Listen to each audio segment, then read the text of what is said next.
We're going to switch over and look at some of the chemicals required for microbial growth.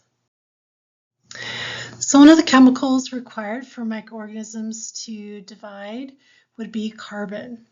So remember that carbon is used by all organisms to make organic molecules.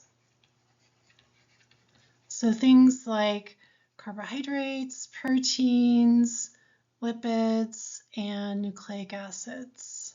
That's what they're going to be using carbon to make. And remember that the carbon source for heterotrophs would be organic molecules that come from other organisms.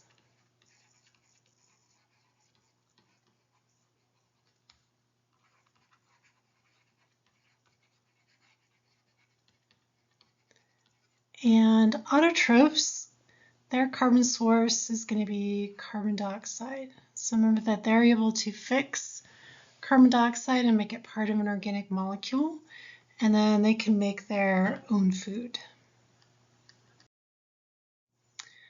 Right, we also need nitrogen, sulfur, and phosphorus for microorganisms to grow. So nitrogen is an important part of two organic molecules. So remember that they're going to be used to make proteins.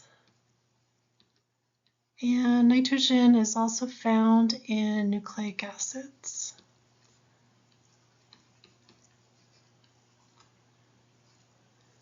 And I'm not going to ask you about the sources of nitrogen, but the only thing I want you to remember is that from the nitrogen cycle, remember we talked about nitrogen fixation, where we do have some bacteria that are able to fix nitrogen gas from the air, and they actually will make ammonia with it, and then that is made available to like the plants. So we have these root nodules here that the rhizobium bacteria are living in and the legume plants.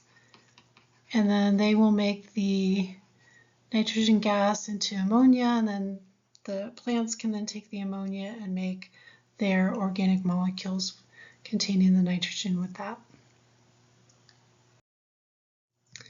Okay, and then we have sulfur.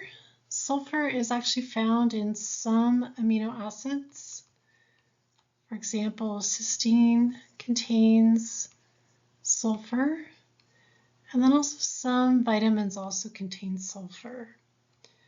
Okay, and I'm not going to ask you these things, where they're getting their sulfur from. Okay, and then phosphorus is also very important. So remember that we find phosphorus in ATP, and then also phosphorus is in other nucleotides, and then those get put together to form our nucleic acids, DNA and RNA. And then we also find phosphorus in the phospholipids.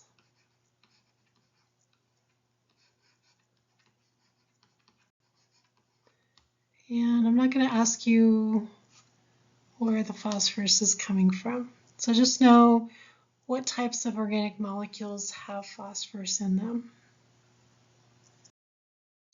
Okay, now we have trace elements. These are just minerals that are required in small amounts. So for example, cells will need a small amount of iron, zinc, copper, molybdenum. And these trace elements are going to be used as enzyme cofactors.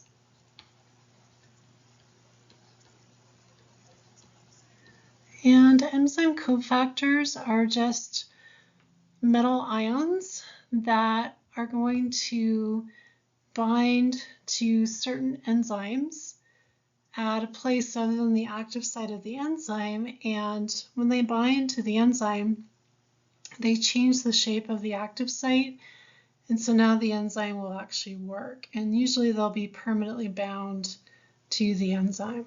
So they are needed for enzymes to actually work.